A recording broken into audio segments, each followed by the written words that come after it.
He's kind of like the Joe Rogan of the hospitality industry right now. Our ethos is based upon the humanity of hospitality. If you think you're just selling a furnished apartment, then you're absolutely in the wrong business. And I'd even go into, I have no doubt there's a ton of superhosts sitting inside of Airbnb that absolutely embrace the idea that it's hospitality, and a much bigger group that don't, right? And I think those guys probably do really good in the long haul, and our position is it's a hospitality product. It's a fully staffed model. We're not going to try to outthink the tech. A tech can't clean, tech can't service. It might open a door, but let's throw might on that, because that's a 50-50 half the time too. So you got to have people there to solve problems. You got to have people there to create that connection.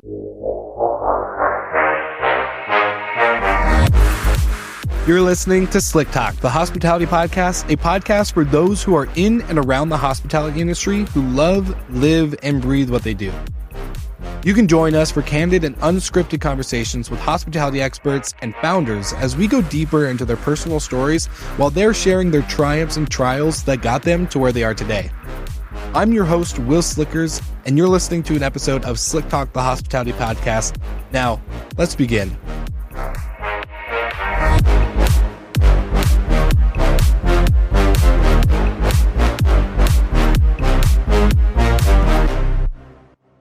Welcome back, Slick Talkers. We are back, and with a very special guest who once joined us on the podcast back in October of 2021.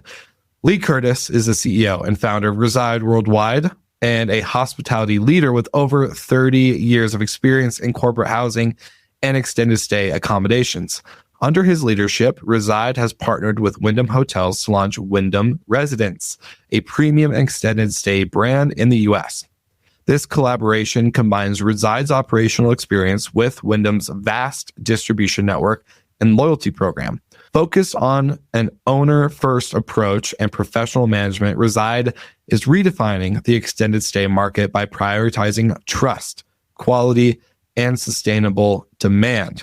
With a presence in over 60 countries, Reside is positioning itself as a global leader in this sector. As you all know, we're going to talk a lot about this in the show. One of the big things is how 2021, 2022 was such a gold rush for operators to get into this space, and Lee had to watch some of the carnage happen and now picking up the pieces. So I hope you guys enjoy this conversation. Let's bring Lee on the show.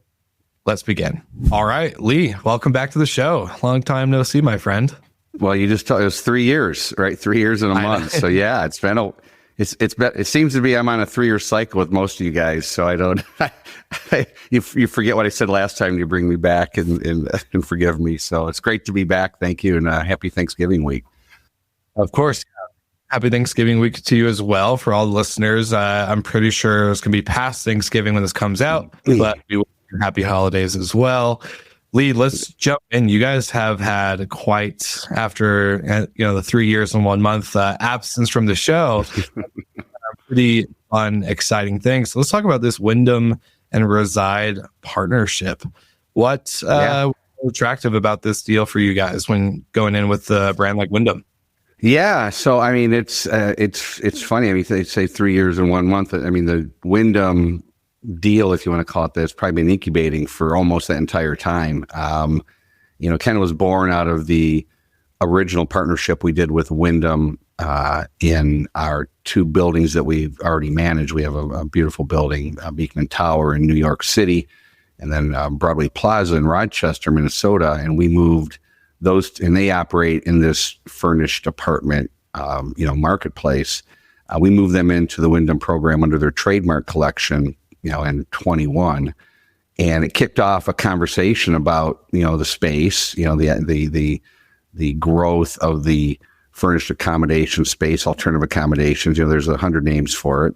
But Wyndham certainly saw the opportunity to grow into that segment and had been looking around, looking for different brands and operators to possibly partner with. And, we started the conversation about how, our 30, 35 plus years of experience, in that space, and, our acumen in delivering the product and delivering the service and the quality, but equally, our desire to grow, but only through the right channels. And having watched other STR type companies kind of flounder as they took a lot of inventory but didn't really have the back channel to fill it, it really wasn't the direction we wanted to take. But with Wyndham, it was a different idea, and the idea was that Wyndham has 110 million loyalty members. They're the world's largest hotel chain, franchise hotel chain.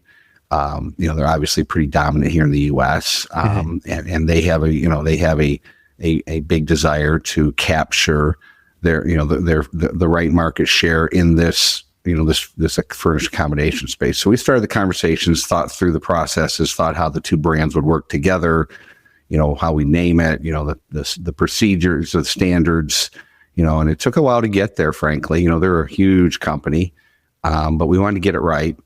So we finally, formally signed at the end of last year and really started the process to grow into this furnished accommodation space this year. So it's been a great journey so far. We've had a lot of interest early days. So before we made the formal announcement last month, we've been doing some pre-work as we started onboarding a few buildings, and have had a tremendous amount of groundswell since, as we've kind of picked up development steam and started to have multiple conversations around the country with this program. I love it. So let's talk about that landscape in 2021, because you and I talked about this. All the listeners know I do a pre-chat with every guest, and we talked about, the landscape of operators during that time, right? It was kind of a gold rush, 2021, a little bit of 2022. Lots of funding came in, lots of brands going into this multifamily. You had Stay Alfreds, the Domios, the Lyrics, the Front Desks, all of who are no longer here anymore. And it's unfortunate. You're kind of walking through a graveyard right now, but yeah. But you guys have been doing it for so long. So obviously you've been able to see this play out over time, not just during this gold rush. So kind of tell me, going through that landscape, partnering up with Wyndham during this kind of beginning phase of a lot of new money and new brands, a lot of venture capital coming into the space. And Michael Golden, one of my good friends and co-host of another show, talks about, we realized, I think through this period of last 4 years, just because there was unit growth doesn't mean there's actually revenue growth, as you see with Sonder, Vacasa, and all these other companies too. So yeah, kind of give me your perspective during that time. All right, Slick Talkers, just as you know, this episode is brought to you by our amazing friends at Send Squared. If you are a hospitality business, entrepreneur, operator, etc., it doesn't matter what sector of the industry you're in, from hotels to short-term rentals to even being your own technology provider, or even like me, a media company, you can use Send Squared. Send Squared is a robust platform for email marketing, text marketing, calling, you name it, and it combines your CRM to make sure that you can manage your brand or multiple brands. I've been running my business, Hospitality FM, without a CRM the entire time. Even when I started Slick Talk in 2018, I still have not had a CRM until working with Send Squared, where we signed a deal to make sure that I'm using it just as much as anybody else that they have signed up with. And I'm not going to lie, it's kind of crazy. I can't believe I didn't figure this out sooner.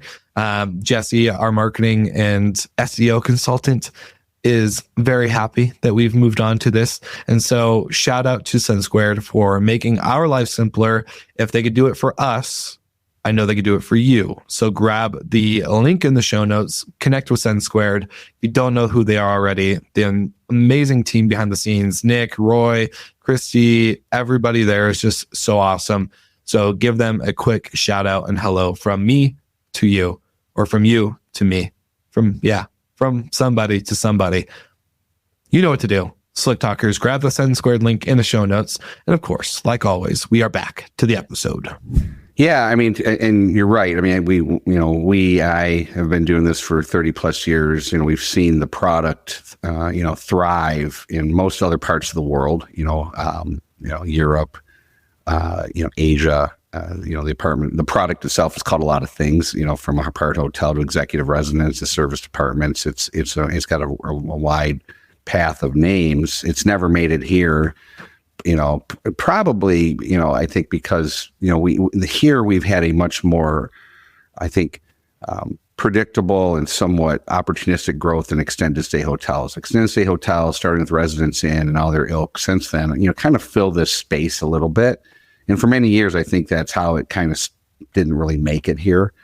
But I think, it's hard to ever have these conversations without saying Airbnb, because you have to, right? Because without Airbnb, I don't necessarily know if there's enough magnetism to this space, right, to get people interested. And, frankly, I'm sure, if you look at, and I've seen plenty of the decks of the VC guys, it's all pegged around the Airbnb orbit, right? Yeah. We just want no one else was able to become a verb like Airbnb was. Yeah. So we want to have they want to just get a piece of the pie, and they do some, the normal VC math about exponential growth against, a mean, and, here's how we'll make our millions or billions. And they're right and wrong, right? I think they were right to the extent that the buying public, the consumer, certainly has made a pivot toward something that is not a hotel, right? And I think you have a couple different, reasons why. If you take a look at all the chains, all the brands, I mean, there's, you have to start breaking them into pieces, but there's a lot of old stock out there. And I think people are,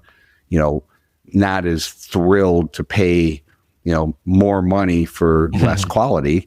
And now the idea that was certainly, exacerbated during COVID is that, now I know there's something better and something different, and I want to use it, which is where I think those early guys all benefited, right? Is there was a movement toward these products in certain markets, and they all did something. Like, that's the thing. It wasn't binary. It wasn't like it didn't work. It just didn't work enough. And those early models were all kind of pegged off of, honestly, the old corporate housing model of lease arbitrages. So they were taking tremendous, lease obligations over time, and then having, as an arbitrage, then having to fill them. And, when they're full, and the model looks great on paper. I mean, I can assure you of that. I mean, there's no way it doesn't work to the benefit of the operator if you're hitting 85% occupancy at predicted RevPAR, predicted ADRs. It just flows beautifully. Problem is, if you're only relying on Airbnb and OTAs to drive your revenues, you're not going to get to 85% occupancy with any sustainability. There's not enough back pressure, right? You're competing against too many things, and you're not a brand. So you're just kind of living off the froth of the idea of extended, of short-term rental, frankly. So I think, all those guys were right up to the point they were wrong. And that was, they couldn't get that last couple turns, that last 15, 20% of occupancy. That's the difference between making it or not making it. And frankly, it was very much akin to what you saw with WeWork, and it was all happening at the same time. And for us old guys that have been in the business a while, we were watching it happen, and we were like, how is this different than WeWork, right? It's supply led, not demand led, which means you're taking on tremendous obligations. And then I would double down on it, Will, by saying they all, for the most part, represented themselves as a better operating model because they had cracked the code with technology in their minds, and they could run these buildings with less people and drive better profits. So they were taking people out of the equation. So, and then again, that worked right during that window of COVID, right? So that was like a false positive toward what the buying public was really up for. And during that time, let's face it, March, April, May, June, July, August, it worked. For some, not all, because, I mean, frankly, one of those names that you mentioned went out of business right in the beginning of it. So it didn't work for some. But it did allow others to raise a lot of money and run toward that space. Fast forward, most of them have struggled because of what I'm kind of speaking to, which is you can't get there from here. You can't, I'm notorious for saying this, but you can't outbrand a brand. There are a handful of brands, more than a handful, but a decent pile of brands in the hospitality space that have been here and will be here in the future. You can't, I just don't think it's possible to come in as a private label and try to insert yourself in that ecosystem without and I mean serious funding to create the SEO and the brand awareness to take 50 years of branding out of the equation, against a Wyndham, against any of the other brands. So we watched it with curiosity. We we try to be thoughtful about learning from what's happening around us, but we in the back of our heads, like, I just don't see it, and I don't.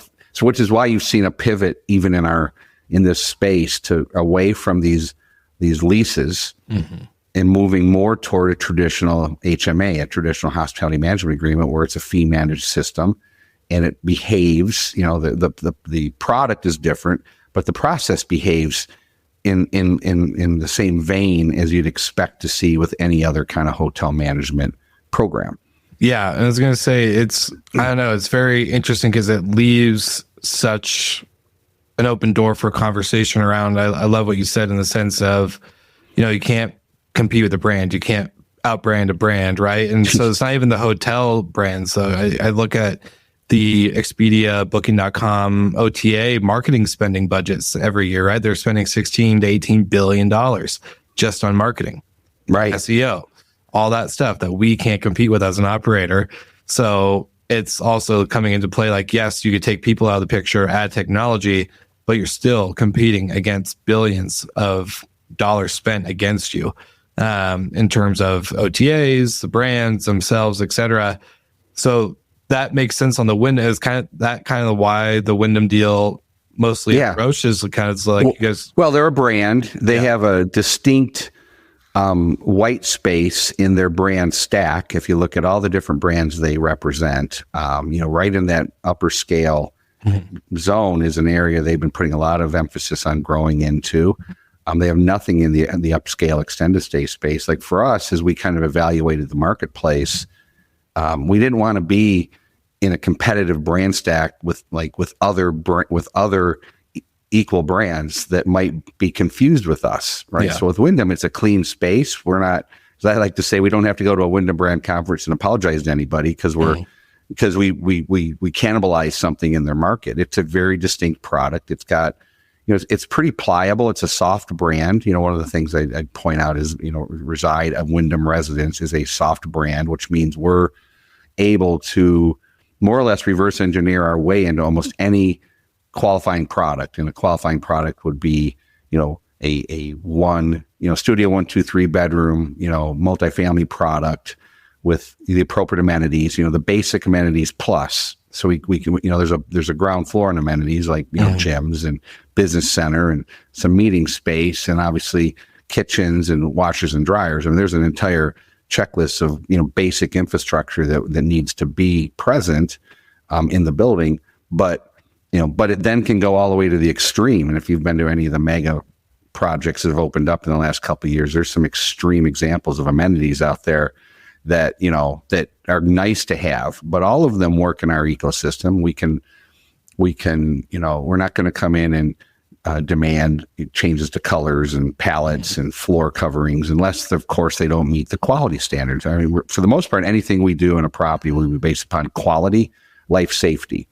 Other than that, we're very owner friendly, and we can convert pretty much any type of product. I have 100-year-old products in my in our stack, and we have new stuff coming. And it's exciting because we're seeing the same behaviors as we open as we hoped, which is, Wyndham has a pent up demand for products that are more urban centric, that are in this category, both from their Wyndham.com bookers to their loyalty members that might redeem, to obviously we'd still, I'm not putting a shine on the OTAs. We're still there too, but the Wyndham brand attracts people because there's something, when you're dealing with this kind of product, it's easy to confuse it with Airbnb to the extent that it's a different style product. So why would people come here versus renting an apartment from Will in Portland, right? It's going to come because the products might look similar, maybe, but more than anything, they're going to get comfort with the brand, right? They're going to have peace of mind. And that's the thing a brand gives you, is peace of mind that it's legit, right? That you're not going to have some of the downside of alternative accommodation stay. And again, not trying to throw shade, but you're not going to find a camera in our room, right? You're not going to have noise sensors in our room, right? Some of these things that have been the STR kind of, calling card, if you will, are not necessarily showing up. And I don't mean STRs are putting cameras in. I just mean, there's a privacy factor that you don't have to worry about. But yeah, so the Wyndham customer has been very receptive to this product, and we're only at the very beginning. I'm blown away by how, as soon as we turn on the channels, how fast the bookings start to appear. The owners that we've taken over these products for are equally, ecstatic over the volume. But I will say this, and you didn't ask the question, so I don't want to steal one of your questions, but, we are stepping into some of the, failed projects of other, STR brands. And, I would say, as a guy that's been doing this for 35 years, my frustration point would not be that they created awareness. I love the idea that there's a higher level of awareness around what we're doing. I think that's great. My core business, corporate housing, has been operating in the B2B shadows for my entire career. So these, all of them have done a nice job of getting people to think about them. But, back to what you said about technology, you still got to operate a building, and our ethos is based upon the humanity of hospitality. That is what it's about. If you think you're just selling a furnished apartment, then you're absolutely in the wrong business. And I'd even go into, I have no doubt there's a ton of superhosts sitting inside of Airbnb that absolutely embrace the idea that it's hospitality. Yeah. Right. And a much bigger group that don't. Right. And I think those guys probably do really good in the long haul, and our position is it's a hospitality product. It's a fully staffed model. We're not going to try to outthink the tech. Tech can't clean. Tech can't service. It might open a door, but let's throw might on that, because that's a 50-50 half the time too. So you got to have people there to solve problems. You got to have people there to create that connection. Our tagline is everyone deserves to feel at home even when they're not. And that's, when we talk to our employees and I visit buildings, it's reminding them that the second that someone walks through that door, how you make them feel will be the starting point to that relationship going forward. Like it's either you're gonna make them feel great, indifferent, or bad. And two of those don't work. Indifference seems to be the key feature of most hospitality experiences these days at the desk. Right? There's just an indifference. They're not happy to see you. They're just, hey, here's your, ID, credit card. Here's your key. Right? Not, hey, how are you doing? How was your trip? Right? I mean, you see it in everything, right? No one asks how you're doing anymore. And we're trying really hard to take what has been our calling card for all these years, because we've had to do this, based upon how we operate as a corporate housing company and through our PropTech 360. We have to create this home feeling through phone calls and emails and texts. Like we have to be actually better at it than when you're standing in front of somebody. Yeah, no, I love it. And you did go down the rabbit hole that I did want to go down, which is, obviously you guys have an owner first approach. But before we go into kind of that stuff, actually kind of a random tangent and story, but I was in Vegas this last week for the Formula One race, and it wasn't a work trip. It was just a personal, wanted to go experience the race for the first time myself, and have a great week in Vegas or whatever. And I went out of my way every time I was at a hotel front desk or with a staff or anything, how are you doing today? Good to see you. Even if my my key demagnetized or whatever, it's not the most exciting opportunity, but it's hey, how you doing? Here you go. Just need new keys. Here's my ID. How are you doing? And the amount of comments I got back with people thanks for asking how I'm doing, because no one's asked me. And it's just it's really we're having a rough week here. Everyone's grumpy or whatever, right? The check-in, 600 check-ins today or whatever. And so it is true. I think the front desk agents aren't getting it back, and they're not giving it because they're not receiving. So a lot of the times it's just becoming a transaction nowadays. Even the wait staff just, yep, here's my order. Leave me alone until I need something. And no one asks them how they're doing. No one, cares to, strike up conversation or whatever. And so it's our world in general just is so transactional when it comes to the experience of travel now. But anyways, that's my tangent. Well, slash. I mean, and it's a good tangent. I mean, I mean, I mean, I don't know. I think it's been happening for a while. It's certainly, grew. I think that indifference for sure grew after COVID. 100%. Right?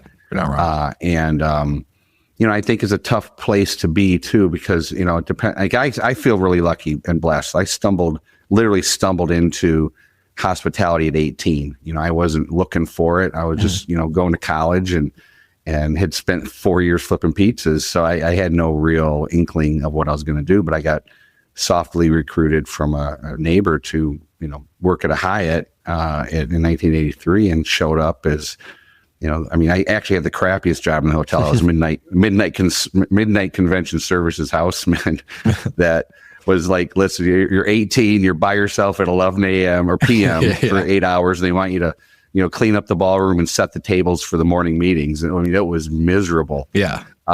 So luckily, back then I had great hair. So someone said, hey, you would look good out front. And they made me a doorman. So I was a doorman by the fall, and then bellman, and then front of the house, really, front of the house operations for both parts of my career. I did Hyatt twice, but, found out really quickly, not through any other means, that I had what we call the heart of a servant. Like I'm a pleaser. I want to make people happy. I want to engage. I want to, I'm accused of being the mayor wherever I go, but I like talking. I actually generally, I literally like people. I like people, and I like their stories. And, and I think those are the people we try to recruit, because a lot of them interview with me, and I tell these stories, and it's like, I just want you to enjoy, like, there's an energy that comes from taking care of people. If you're not of that cut, it's a tough job. And I can tell you, a lot of these people should not be in the positions they're in, and they should find something that makes them happy, because they're not happy at the desk. And but we can be part of that too, to your point. 100%. Right? Like we owe it back to the people in the universe to be nice and pay it forward to maybe get it back through other means, right? Yeah. Yeah. And there's not, like, I get it, right? Your car demagnetizes, your whatever wasn't set up right, this and that. Like, there's no need to just start, snipping and yepping and being, kind of a complainer. You solve a problem together. Hey, here's my problem. Hope you're having a great day. I just need to get this fixed. What can you do to help? What can I do? Yeah. Like, the only thing I'd pile on to is, and I say it in my company all the time, is like the world has gotten away from saying they're sorry as well. Yeah. Oh yeah. 100%. Right? It's 100%. like, oh, hey, my key quit working. Oh, let me fix that for you. Hey, have a nice day. Not, hey, I'm really sorry. That happens sometimes. Try this. Don't do this. Yep. I mean, it's really unbelievable. Sorry seems to be the hardest word, right? It's a song. And I again, we do calls in our company every Monday, and we pull up all of our guest satisfaction stats globally, and I pick through them, and I just tell stories of why that comment means what it means, and what it could mean, and how it could affect, an outcome, and try to make the dots broader versus don't do that. For sure. I love that. Well, back to the conversation around like picking up a lot of this inventory that you guys have seen obviously get left behind due to these companies that came in. We talked, and you said you were very owner first, in the sense of, these deals on paper looked great, right? The operator was definitely going to make money if they hit their 85% occupancy at their certain ADRs and all this other good stuff. But where's the owner in this? And so now that you guys are coming in, and, obviously bringing in a brand name too, that adds so much benefit, as you guys have already seen, opening up those channels. What is, the property owner kind of taste or feedback been after all of this gold rush? I'm sure there's been some hesitancy to get back into it with maybe a different model, because, the last guys did it this way, but obviously they're not there anymore. So kind of walk me through that piece. Yeah, that's been a challenge. I mean, I'll be frank with you. I mean, it's not a halo, the backwash of the others, right? So, on one hand, I think, paving the way, you got to, I used to be on the board of CHPA, and we worked with the futurist once, and he always said it's the thing after the thing, right? And I just always remember that. And, I feel like we're the thing after the thing. Right. So there was that initial gold rush, lessons learned and recalibrate. And then, but we watched it because in our own way, we'd learned those lessons other ways over 30 years. So we didn't think it was going to work as presented, but the idea of the product made sense. How do you connect a buyer with the product, right? Via a brand. But it took the hotel companies time to mature far enough along, like Wyndham, right? Wyndham just absolutely gets that they needed to find the right operator to do this. But from the owner's perspective, they're burned. We've white knighted a couple things. I mean, last minute calls. Can you help, please? I've been left. I've been. They've terminated our relationship and blah blah blah. I have debt service, right? I have, and as we come in, and get involved, I think there's a common theme of just asset disrepair, and I think, I take it personal only because I've been doing it for so long, and we were always owner first, and the asset is the value, and taking care of that. It's like renting a car. There's some people that destroy them, and some people that bring them back full and clean. Yeah. I'm the latter, and to some extent, these guys treated like these buildings like a rental car on spring break, and turn them in that way. And then, believe it or not, it's not like, hey, let's come in and touch it up and be open. Like we literally spend 30, 45 days fixing it because you can't just not touch an asset for sure, for a year or two. Well, is that because of the staff light model? Like, because, okay, we're going to have, smart lock check-in, no front desk agents. Yeah. Maybe 2 or 3 housekeeping teams. Yeah, that's it. Absolutely. No, it's absolutely the staff light model because there's no one walking around looking at it. There's no one paying attention to it. There's nobody, frankly, a lot of these guys are new to the biz. They've never had their head in a toilet. They've never cleaned or made a bed or delivered furniture or did all the things that's natural for a lot of us. So they don't understand, when you model this and go, oh, we just need this because that's what our model says. They weren't. When you're building an entire business on the desktop and you have no real world experience in it, it's tough. Like when we sit around and model, we can sit there and have debates over staffing because we know better, right? We know what it takes to do, A, 24-hour operational oversight, B, what it takes to not just clean a room, but keep repair and maintenance right, C, we know what it takes to keep the common areas right. We know how to take care of the FF&E, and more importantly, we know how to buy the FF&E. We're coming into programs that went as cheap as they could on the FF&E, the furniture and fixtures, right? And it should last, 5, 6, 7, 8 years if it's bought right and maintained. But if you buy it wrong, maintenance is hard too, right? And I think that's the issue because, they were trying to, because they were taking the lease, a lot of them, they're also buying the furniture. They're trying to manage their money to do it, to make the revenue start to show up.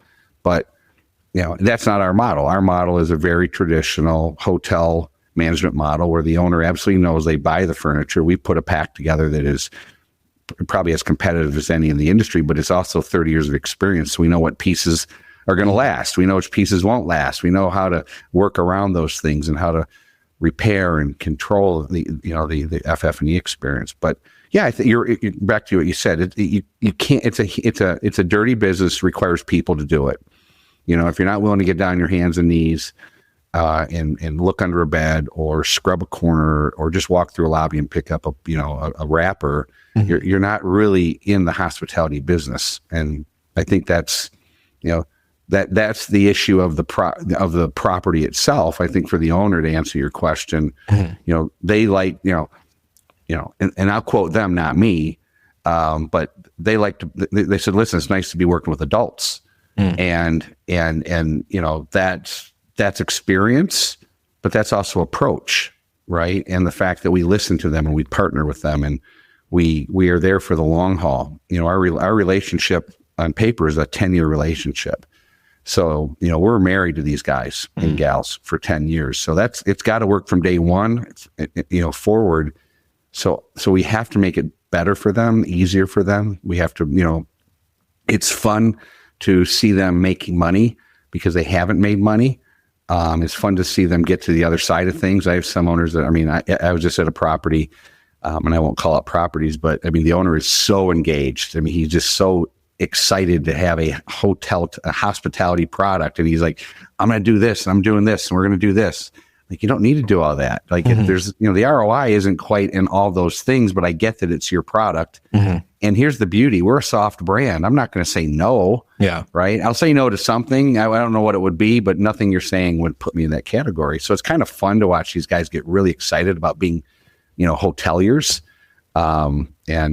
Yeah, it's, and then, obviously see the experience of the guests and, the fun of operating a product like that. Okay, earlier on the episode, I mentioned Send Squared. Well, Send Squared is not only the best CRM and a marketing tool for you to use for your business, but when it comes to actually operating your properties, you can get with Hostfully, an amazing property management platform that allows you to sync your technology stacks together while connecting your properties and calendars to the right distribution channels that you need. So if you get with SlickTalk, or if you get with Hostfully, use the code SlickTalk and you will get a special offer from the team. Grab the link in the show notes. Shout out to Hostfully.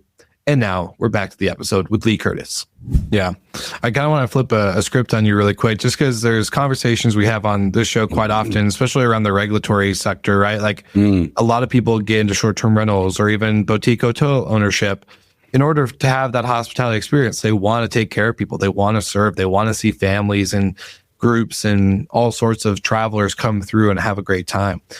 But then, of course, a regulation in that neighborhood or that city comes into place and puts a ban, or like New York's a great example, right? And so you have that, and then now they're becoming advocates and regulators more than they are hospitality entrepreneurs and operators, right? So they're trying to like get involved in governments and like having to be so active in that area that they lose sight of being in the hospitality business. And another conversation, it's the opposite side.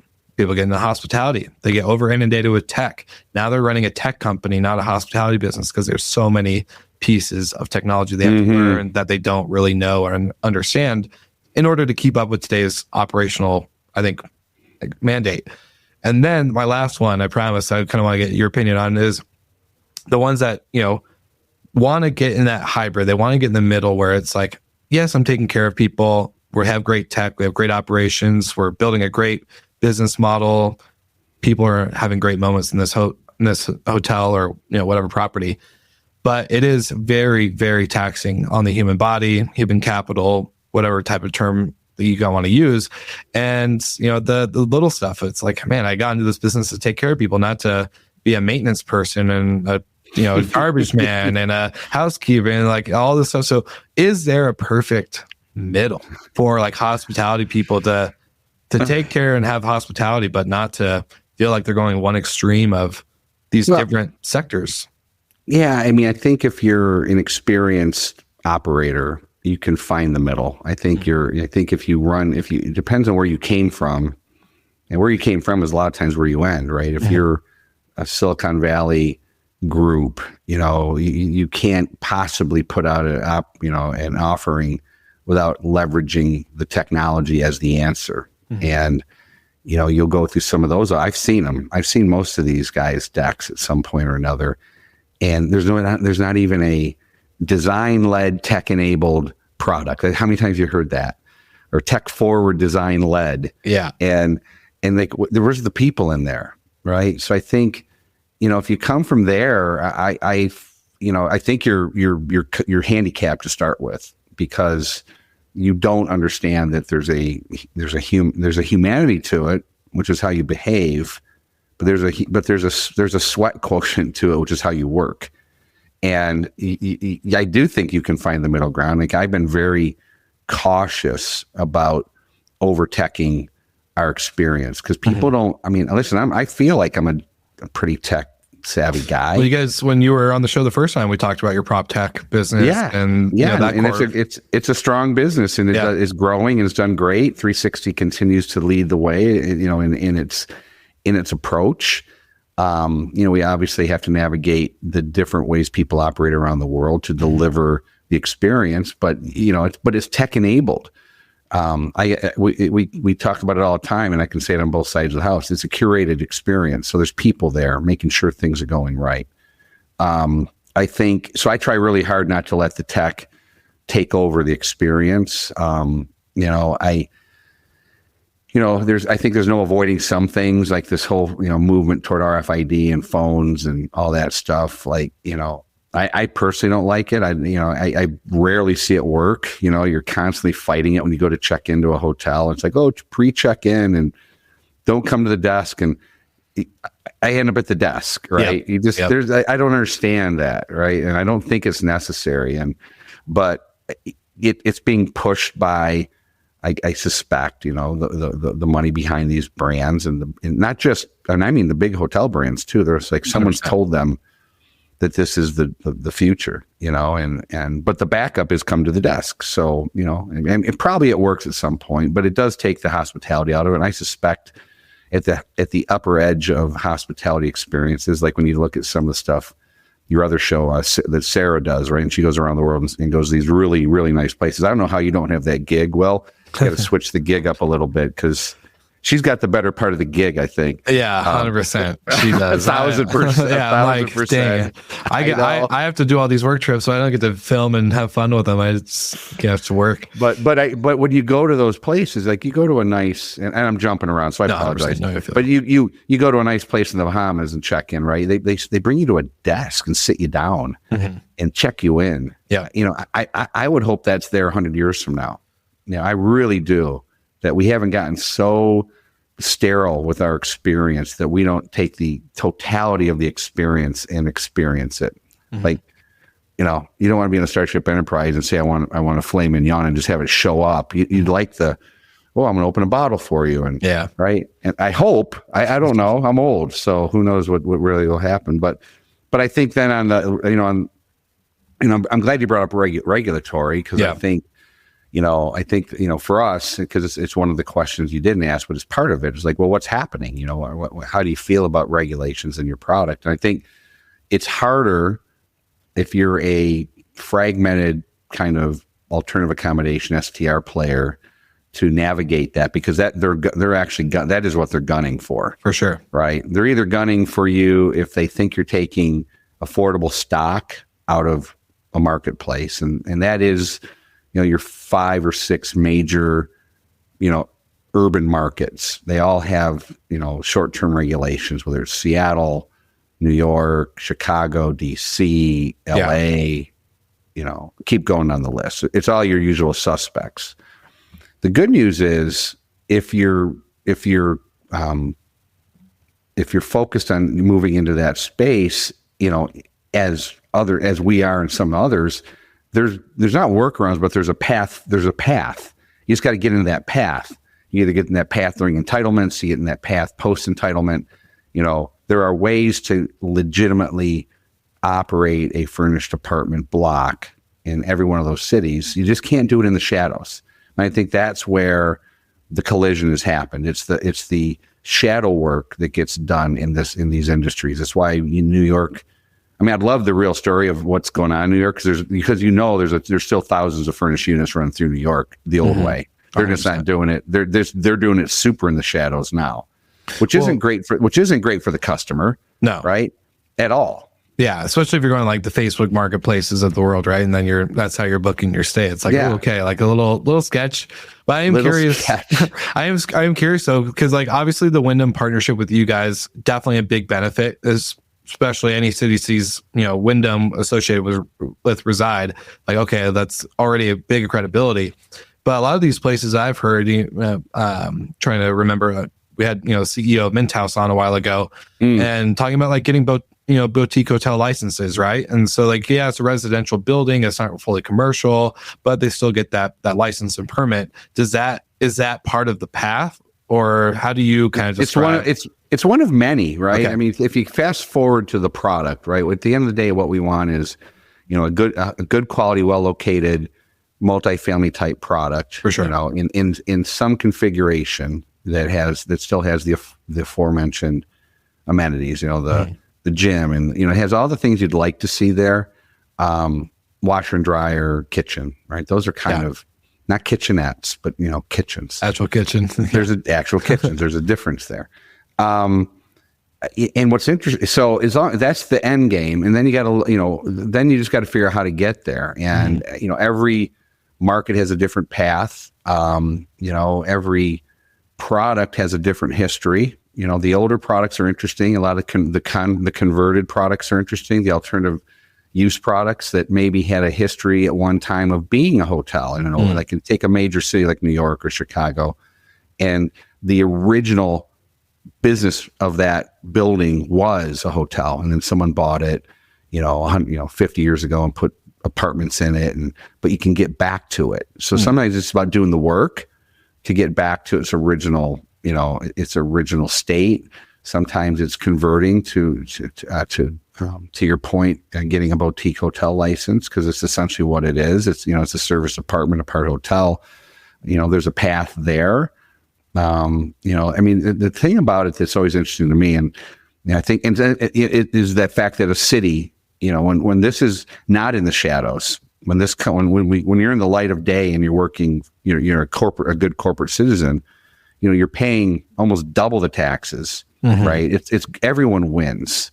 You just have to position yourself as a good, good operator with a pedigree and a commitment to the community, and you're not trying to sneak around. I think this is where everyone gets in trouble. I mean, in the history of the world, no one's gotten kudos for sneaking around, right?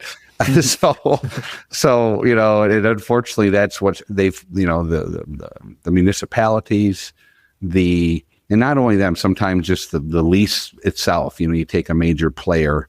And they'll write a major landlord, and they'll write clauses. You can't do this. You can't do this. And now people are looking for ways around it. But it's just so much easier to be front forward on this one and work through the channels. And sometimes there's no workaround, but there's always some building that has it. Like there's no such thing as one of these cities that has zero short-term rental apartments. It's just how do you get to them, and then the bonus on that is, while Seattle might have an opinion, the areas around it don't. While New York might have an opinion, the areas around it don't. Right? They see the benefit. The big cities just are dealing with a different type of downward pressure on affordable housing, homelessness, and this is an easy one to get people twisted up on. Oh yeah, and confused on. Yep. Very confused, especially because cities don't expand. They're not increasing. The city planners aren't increasing their footprint, and so they're wondering why. Anyways, I'm not going to go down that rabbit hole. But that's a whole. Yeah, we've talked about it on the show, and it's the in my opinion, I think the most battles of regulatory issues around affordable housing get lost due to the fact that some cities in over 60 years haven't even thought about increasing or changing their footprint in general. So, but Lee, one of the questions I did want to ask you around this is like the topic of loyalty has become really popular in our industry, as we've seen Marriott Bonvoy hit the biggest membership loyalty program, plus how much their Homes and Villas OTA or channel is being used for point redemption specifically. And, there's a lot of others who I've had on the show. We've talked about, loyalty with memberships versus points versus X, Y, and Z, right?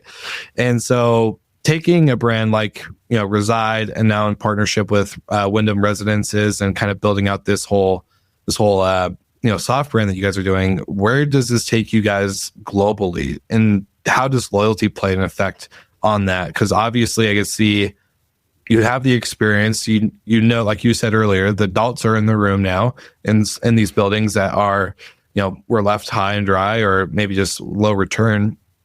But loyalty is pretty important, I think, for everybody, right? Like you still want your brand to be there. And I just want to know how you kind of see loyalty in our industry right now. Where is this going? Obviously, a lot of credit card companies are getting into loyalty. You have Capital One and Amex and even Chase Bank coming out with some, short-term rental type ability to book and use points and all this stuff. So we'll have to know your perspective on how this plays in and kind of your guys' partnership with Wyndham too. Yeah, I mean, Wyndham, I think, is behind Marriott, but slightly, 110 million growing. Matter of fact, we started working with Wyndham a couple of years ago. They were at like 100 they're like 98 million. I mean, they've had a huge growth curve in their loyalty membership, and it continues to grow.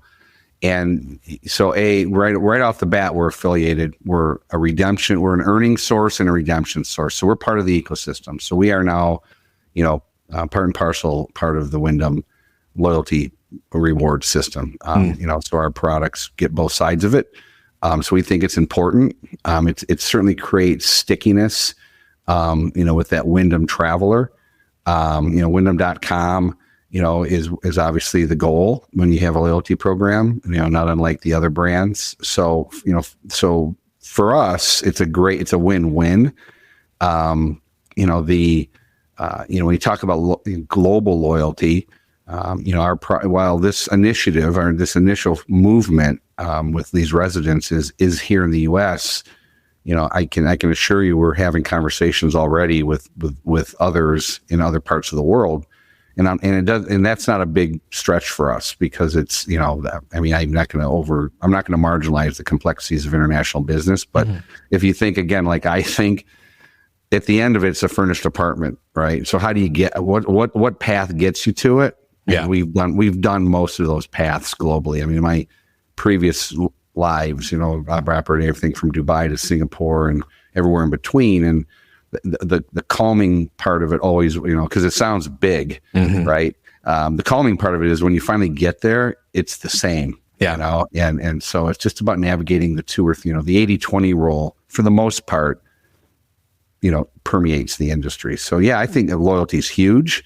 I don't have a plan to launch a Reside credit card yet, but and you bring up an interesting point because obviously with Reside and Wyndham partnered, both of us are taking taking not a gamble, an educated risk. The co-branding. Wyndham doesn't do that typically. We feel really fortunate that not only are they working with us and supporting us in this initiative, but they're allowing the brands to live side by side, which is really exciting for us. I think it shows a lot of faith in what we're doing. I mean, I think it's a demonstration of what I call the incubation period, with the years of us working on it together and fine tuning the program.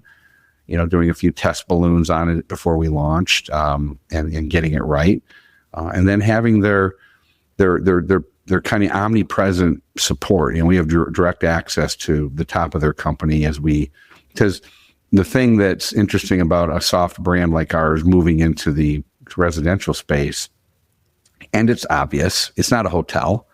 Every one of them is different. It's like it's a fingerprint. Yeah. And you have to kind of navigate the nuances of each one of them because they're not boxes, and I think where some of the other brands that are getting into us are going to stumble. When I say brands, I mean the hotel brands, is they're going to overbrand it. And I think this is a product that if you really want to resonate with the buyer, to me, the buyer has spoken. And the reason I say that is Airbnb exists, right? Airbnb would not exist if the buyer didn't have an issue. And now it's, the biggest hospitality brand in the world. So so you have to think about, well, what are they looking for? Well, it's not the tech, right? It's the experience. It's, it's having access to something that isn't like everything else. So I love it. Well, I have two kind of rapid fire questions for you. Not really like rapid. You don't have to say it in less than 30 seconds or anything, but just kind of some fun ones to end, because I think we kind of did this in our last episode. And so I would love to know, what is one of your favorite cities to travel to for business or leisure? It doesn't have to be one or the other. It's easy. Everyone's always like, really? But I love Chicago, man. I love Chicago. I spent a lot of time there over the years. I'm getting goosebumps just talking about it, because I just don't think there's anything cooler than a Cubby game in the summer. I'm a Detroit Lions guy. I'm from Michigan. I'm a Detroit guy. I'm not going to say Detroit, guys, but Chicago, man. I mean, in the summer, it's awesome. The best waterfront there is in terms of the Midwest. And yeah, it's hands down Chicago. All right, good to know. I'm going to check out Chicago in the summer. Let me know. Yeah. What is one hospitality trend you think is overhyped at the moment? Overhyped. Yeah. I mean, I just think we just kind of hit on it, so I'm going to repeat myself. I just think this whole checking in on your phone thing, and communicating via the phone is, to me, it's overhyped. Again, it's hospitality. You should be able to go talk to people. And, one of the things I find interesting and has happened to me as I travel is you roll into a hotel, at midnight and you didn't have a reservation. For some reason, maybe the flight was delayed or whatever. You roll into a hotel, go to the front desk, and you say, "I want to check. I'd like a room. Do you have availability?" Mm-hmm. And they're like, "You need to go, use the app." Mm-hmm. They won't even take the reservation at the desk, and I mean major brands. Yeah, major brands. So it's almost like they despise what is going on. Yeah, they despise you making a reservation with them. It's like, what? Yeah, I was on a trip at a conference a couple weeks ago, and I got there first, and it's happened before. Because when you do your reservations this mm-hmm. way, you don't get to put two people on the reservation. Oh. So I'm like, oh crap! My wife's coming. I'm not in the building. I got to get her name on the reservation. I mean, I had to step out of an investment meeting for 30 minutes while I went through a call tree and got a supervisor to put her name on the reservation so she could check in. Yeah, as she's standing at the desk. Yeah, it's wild. I mean, what is happening? So you and I are in the same boat on that one. When I was in Vegas, at 7:30 in the morning called the front desk, and I had to go through multiple different number dial trees just to get to a offshore phone person who then called the supervisor to then give me permission to check out an hour later. It was so weird. I was like, it's 7:30. It's 7:30 in the morning. How is there no one at the desk when you're not even talking? Yeah, you're not even talking to the desk. No, it's not the desk. I'm like, how? I press 0 or I press the front desk button and it goes. So I got into the loop, and somewhere I got a supervisor. There's so much going on that day. They gave me a secret word to say that triggered something. What? Yeah, and I can't remember what it was, but it was a word, and then it pushed me to some other place, and then I was able to solve my problem. That's insane. Here's the secret passcode to go solve your own problem. Simon Says. Yeah, I don't know. That's wild. All right, my last question for you is: what's the best advice you received in your career? I think I know the answer based on the theme of this conversation, but I want to hear from you. Well, I'll tell you, it's all tied to the same thing. So I would say one of the coolest things that happened to me early on as a very, very young bell captain, way ahead of schedule. I was a bell captain when I was 19 and a half. And that, if you know anything about the world of Hyatt, that doesn't happen, right? That tells you how good my hair was. So I was a bell captain. And sat in my very first meeting with the general manager, with other department heads. I was somehow a department head too, go figure. Mm-hmm. And he was a Cornell grad, and this is when Hyatt used to hire these freaking hot shots. They probably still do, but I mean, these guys came out of Swiss schools and Cornell. And he gave all of us Dale Carnegie's How to Influence and Influence People as a book. And so the advice would have been read the book, but the imprint left on my psyche, my soul has never gone away. Authenticity, humanity, kindness, mostly just about being yourself, but knowing how it affects others. And, I've tried very hard in my career to run a company like that and to be that person, right? I like to think that if you met me, face to face or if anyone did off this podcast, they go, oh, he's just like that. I mean, I'm just this guy, I don't have a third gear. So, but yeah, that's the best advice and then I've since then paid that forward. So I buy these books for people and give them to my company. And, I'm always just fascinated by the simplicity of that book. And I think it's timeless. So I got to meet you at I think Las Vegas. Verma. Yeah. And I was like, heck, he's the same guy that I had on the show. It wasn't like they're like, oh, this podcaster guy wants to say hi. Great. Yeah, he's gonna. You too. You too, though. I mean, and I think that's a tribute to you, and likely why your show is so successful, and your family of shows is successful. Is you're authentic, and I think if you're in this. Listen, if you've got the word hospitality in your microphone, you can't hide from it. You can't 100%. Be something else. So I think it's They usually say don't meet your heroes, but I think it's in this industry. So I think that's just sport. I think that's just sports heroes. Yeah, exactly. I got to meet Bruce Butler, the announcer for the MMA, during the Vegas F1. Not a guy you want to meet in person. Way overhyped. Who did my dad meet that he was really disappointed? He stood in line to meet the old man from remember Orange County Choppers. Oh, remember yes. The guys? Remember the guys that made my dad made me watch that with him all the time. Yeah. So my dad, we all watched it because it was cool yeah. back in the day. And then my dad stood in line to meet him, and he goes, "God, what a supreme disappointment." I won't use the words he used, but supreme disappointment. Supreme disappointment. So accurate. So accurate. Oh my gosh. Well, Lee, thank you so much again for taking the time to join me on the show. For the listeners, you guys can all check out the links in the show notes, LinkedIn, website, all the good stuff. We're going to include the episode that you were on, obviously, Lee, back in 2021, for anyone that wants to go back and hear some more pretext about your career and industry experience. And yeah, I just want to say thank you again for joining me. Oh, thanks for having me. It was a lot of fun. It was a quick hour. Yeah, it was. It really was. For all the Slick Talkers, you know exactly what to do. Show Lee the love and support that you always give us every week. Like and subscribe to All Things Reside. Make sure that if you talk to Lee, mention Lee, or not mention, meet Lee, or connect with him on any social media, let him know that you heard him from Slick Talk. And of course, like always, we'll see you guys again next week.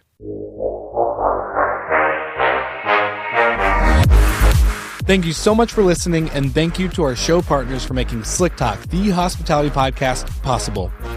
We hope you enjoyed the show, and we would love to connect with you outside of the podcast.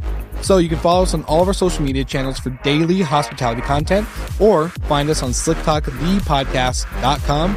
And don't forget to rate, review, and subscribe so you never miss an episode. I'm your host, Will Slickers, and we will see you guys all again next week.